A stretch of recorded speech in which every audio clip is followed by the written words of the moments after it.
नमस्कार, स्वागत आहे तुमचं आपल्या डिलिशियस कट्टा या मराठी चॅनलवर। आपण बऱ्याच वेळा इडली करतो आणि इडली आपली शिल्लक राहते। तर शिल्लक राहिलेल्या इडलीचं काय करायचं असा आपल्याला प्रश्न पडतो। म्हणूनच आज मी इडली पकोडाची रेसिपी घेऊन आले। तर हे इडली पकोडा अजिबात तेलकट होत नाही, वरून छान कुरकुरीत आणि आतून छान सॉफ्ट असे हे इडली पकोडा तयार होतात। चवीला तर खूपच सुंदर लागतात। तर असा इडली पकोडा तुम्हीही नक्की ट्राय करा। माझी रेसिपी जर आवडली तर माझ्या व्हिडिओला लाईक करा आणि जर माझ्या चॅनलला सबस्क्राईब केला नसाल तर माझ्या चॅनलला सबस्क्राईब करा। तर चला आता हा इडली पकोडा कसा करायचा आहे ते बघूया। इथे मी शिल्लक राहिलेल्या 4 इडली घेतल्यात। आता या इडलीला एका इडलीचे 4 भागामध्ये आपण याला कापून घ्यायचं आहे। आता हे इडली अशा कट करून घेतल्यात, या साईडला ठेवूया।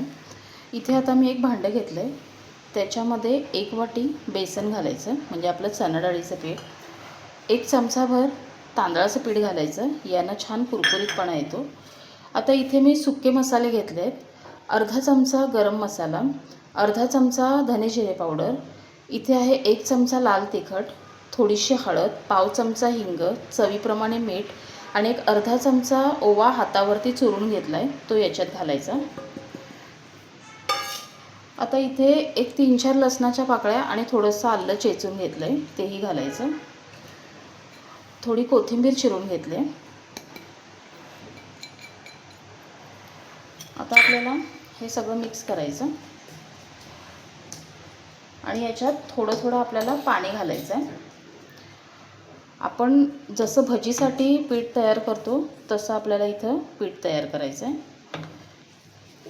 खूपही सैल नाही आणि खूपही घट्ट नाही, म्हणजे याचं कोटिंग आहे ते त्या इडलीवरती व्यवस्थित बसायला पाहिजे इतपत आपल्याला हे करायचं आहे। हे बघा, हे बॅटर मी असं ठेवलं आहे, म्हणजे आपलं जसं भजीचं पीठ असतं तसं हे केलं आहे। खूपही पातळ नाही आणि खूपही घट्ट नाही। आता ह्याच्यामध्ये अगदी 1 चिमटभरच खाण्याचा सोडा घालायचा आहे, आपल्या चिमटीत येईल एवढाच खाण्याचा सोडा याच्यात घालायचा आणि याला अगदी जरासं पाणी घालून मिक्स करायचं। खाण्याचा सोडा जास्त नाही वापरायचा, नाही तर खूप असं तेलकट होतं। आता हे एकसारखं फेटायचं। आता आपण लगेच इडली पकोडा करायला सुरुवात करूया। तेल गरम करायला ठेवलेलं, तेल चांगलं गरम करायचं। आपण जे पीठ तयार केलं आहे ते देखील व्यवस्थित मिक्स करून घ्यायचं आणि इडली त्याच्यामध्ये बुडवून घालायची। तेल व्यवस्थित गरम पाहिजे, कमी गरम तेलामध्ये करायचं नाही, नाहीतर ते तेलकट होतं।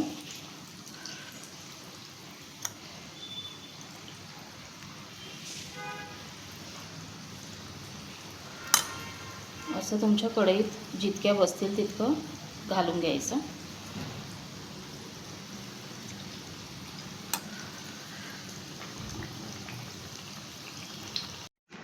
आता हे तेलात घातल्यानंतर गॅस आपण मीडियम करायचा आणि याच्यावर असं वरून थोडं हळूहळू असं तेल घालायचं आणि याला छान असं दोन्ही बाजूंनी आपल्याला भाजून घ्यायचं आहे। फक्त सुरुवातीला जेव्हा तुम्ही घालता तेव्हा तेल व्यवस्थित गरम पाहिजे, नाहीतर ते खूप असं तेल ओढून घेतं। आणि एकदा घातल्यानंतर गॅस मीडियम करायचा आणि हे छान आता सोनेरी रंग येईपर्यंत दोन्ही बाजूंनी भाजून घेऊया। आता इथे बघा, इथे हे दोन्ही बाजूंनी अगदी छान भाजलं आहे, खूप छान असा रंग आला आहे। आता आपण हे काढून घेऊया आणि अजून थोडे मी असे तळून घेते। आता इथे बघा, इथे आपला इडली पकोडा करून तयार आहे, खूप छान झालं आहे, अजिबात तेलकट नाही आहे, वरून छान कुरकुरीत आणि आतून सॉफ्ट। तर असा इडली पकोडा तुम्हीही नक्की ट्राय करा। माझी रेसिपी जर तुम्हाला आवडली तर लाईक करा, कमेंट करा आणि जर माझ्या चॅनलला सबस्क्राईब केलं नसाल तर माझ्या चॅनलला सबस्क्राईब करा।